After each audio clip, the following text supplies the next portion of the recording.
from Keene in the Shire, the Liberty Media capital of the world, this is Daryl W. Perry, host of FPP Radio News for Monday, October 12th, 2015. Silver is trading at $15.99 per ounce. Gold is valued at $1,166 per ounce. And according to BitcoinAverage.com, the average price of Bitcoin is $248.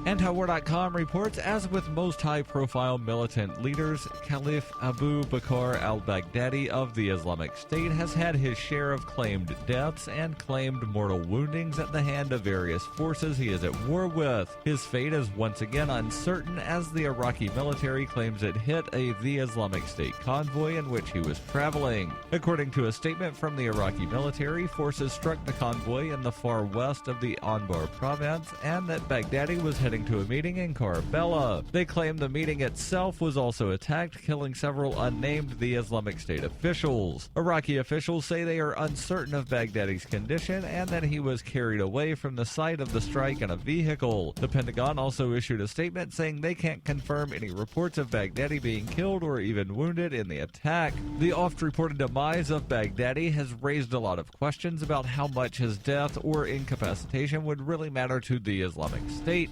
Analysts have suggested the Islamic State has a very deep bench of potential leaders, which explains why a large number of slain the Islamic State leaders have not amounted to much. For over 35 years, Robertson Roberts has been a trusted source for buying and selling your investment-grade precious metals. They also take Bitcoin for precious metal purchases and permanently removed the minimum purchase order for all orders paid in the digital currency. Call Robertson Roberts today for knowledgeable advice on investing and a forward-thinking approach to new technologies. 850-478-5270 or online at rrbi.co.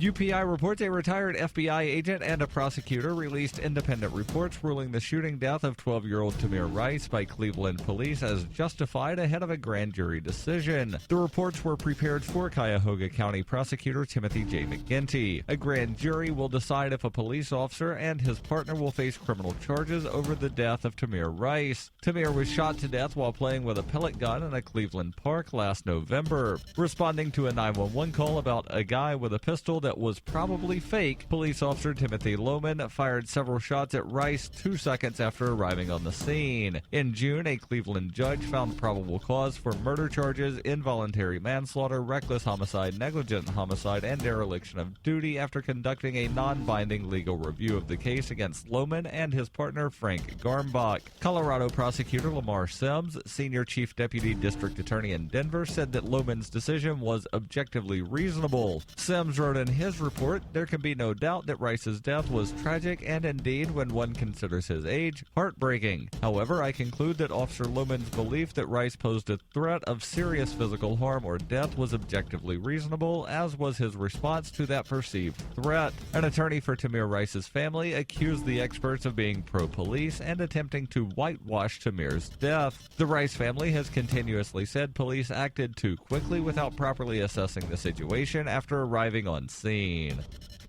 Are you an advocate for free market money? Do you promote Bitcoin as an alternative in a fiat-centric world? Then you need SpendABit in your arsenal, the search engine for things you can buy with Bitcoin. SpendABit aggregates millions of products from thousands of Bitcoin-enabled merchants. Keep your money in the free economy. Visit SpendABit.co today. Bitcoin merchants, ask about our merchant suite to reach even more customers. SpendABit.co.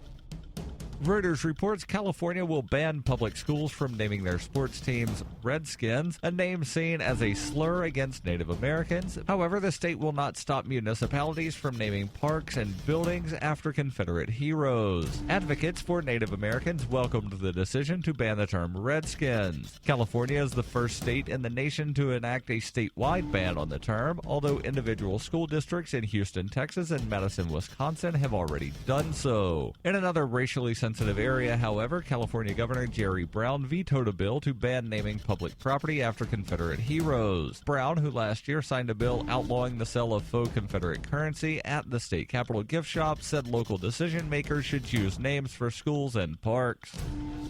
This has been FPP Radio News, online at fppradio.com.